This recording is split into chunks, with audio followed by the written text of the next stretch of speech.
Karachi airport پر عمرہ ویزے پر سعودی عرب جانے والی خاتون انسانی اسمگلنگ کے شبے میں آف لوڈ کر دی گئی۔ اس پر ہم بات کرتے ہیں ڈان نیوز کے رپورٹر سید وسیم سے۔ وسیم، بتائیے گا کیا پتہ چل پایا ہے اس بارے میں؟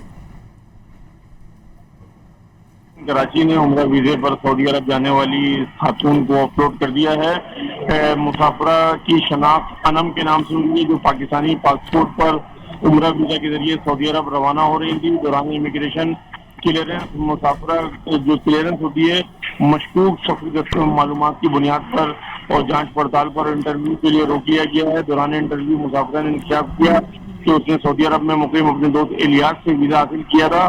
مسافرہ نے اعتراف کیا کہ وہ اس سے قبل 2 مرتبہ سعودی عرب جا چکی ہے، جہاں تقریباً 3 ماہ قیام کیا، اور یہ بھی بتایا کہ غیر اخلاقی سرگرمیوں میں ملوث رہی ہے۔ مسافرہ کے مطابق اس کے سابقہ دونوں سفری انتظامات سعودی عرب میں مقیم ذیشان نے کیے، جبکہ مانی نامی شخص نے اسے دمام میں وصول کر کے رہائش کا انتظام کیا۔ مسافرہ نے بتایا کہ اسے ان سرگرمیوں کے عوض ماہانہ تقریباً 1.5 لاکھ روپے ادا کیے جاتے تھے، جبکہ ویزا اور سفر کے اخراجات اس کی آمدن سے منہا کیے جاتے تھے۔ مسافرہ نے مزید انکشاف کیا کہ موجودہ سفر کے تمام انتظامات الیاس نے کیے ہیں۔ وہ اس مرتبہ کسی ایجنٹ کے بجائے خود کام کرنے کا ارادہ رکھتی تھی۔ جی سید وسیم، بہت شکریہ آپ کا۔